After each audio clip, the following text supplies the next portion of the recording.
أعوذ بالله من الشيطان الرجيم بسم الله الرحمن الرحيم وأقيموا الصلاة طرفا النهار وزلفا من الليل إن الحسنات يذهبن السيئات ذلك ذكرى للذاكرين। আল্লাহ তাআলা বলেন, তোমরা দিনের দুই প্রান্তে ও রাতের কিছু অংশে সালাত কায়েম করো, কেননা নিশ্চয়ই ভালো কাজসমূহ মন্দ কাজসমূহকে ধ্বংস করিয়া দেয়, আর যারা উপদেশ গ্রহণ করে তাদের জন্য এটি একটি উত্তম উপদেশ।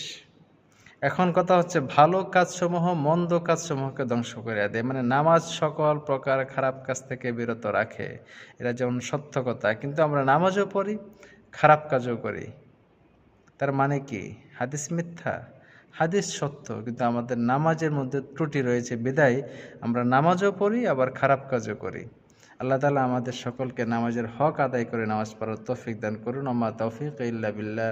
আসসালামু আলাইকুম রহমতুল্লাহি ওয়া বারাকাতুহু।